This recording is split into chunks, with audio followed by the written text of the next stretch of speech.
অনগ্রসর শ্রেণী কল্যাণ দপ্তর থেকে পশ্চিমবঙ্গ তফসিলি জাতি, তফসিলি উপজাতি, অন্যান্য অনগ্রসর শ্রেণী উন্নয়ন ও অর্থ কর্পোরেশন এর পুনর্গঠন প্রস্তাব ও বিভিন্ন শ্রেণীর 354টি পদ অনুমোদনের প্রস্তাব রাখা হয়েছে। তথ্য ও সংস্কৃতি দপ্তরের তত্ত্বাবধানে বর্ষব্যাপী উদযাপনের মাধ্যমে সমগ্র রাজ্যে ডক্টর শ্যামাপ্রসাদ মুখার্জি 125তম জন্মবার্ষিকী পালনের প্রস্তাব রাখা হয়েছে। এই উপলক্ষে একটি সমিতি নির্মাণ হবে, যেখানে মন্ত্রী এবং বিধায়কদের সংখ্যা প্রায় 10 থাকবে এবং অন্যান্য বিশিষ্ট ব্যক্তিরা থাকবেন। আগামী 6 জুন যে জন্মতিথি আছে, 6 জুলাই ডক্টর শ্যামাপ্রসাদ মুখার্জির, সেদিন একটি নূতন তার প্রতিমা নির্মাণ, মূর্তি নির্মাণের জন্য স্থান নিশ্চিত করে ভূমি পূজন হবে। আর তথ্য সংস্কৃতি দপ্তর থেকে 21 জুন তারিখে পশ্চিমবঙ্গ রাজ্য দিবসকে পশ্চিমবঙ্গ দিবস হিসেবে পালনের প্রস্তাব রাখা হয়েছে। আপনারা জানেন, এর আগে সরকার 1 বৈশাখকে পশ্চিমবঙ্গ দিবস হিসেবে ঘোষণা করত। বর্তমান সরকার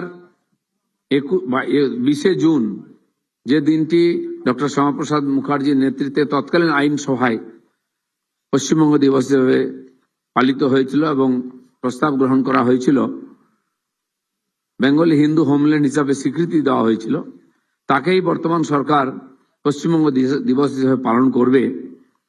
আর এটা সরকারিভাবেও পালন হবে, বর্তমান বছর থেকেই শুরু হয়ে যাবে।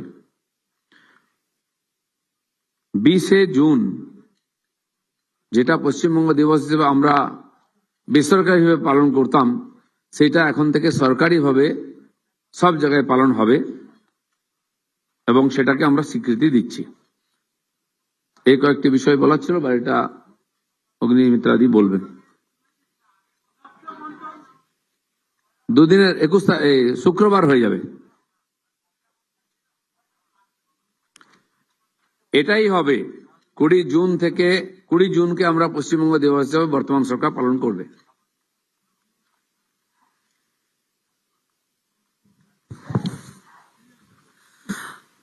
সবাইকে নমস্কার। এবং মাননীয় মন্ত্রী যেটা বলেছেন বাংলাতে, ওটাই আমি ইংলিশে বলছি। আজকে 3 জুন 2026 যে 3য় ক্যাবিনেটের বৈঠক, সেখানে মেনশন কেস যেগুলো আনা হয়েছে সেগুলো আমি আপনাদেরকে একবার জানাচ্ছি ইংরেজিতে।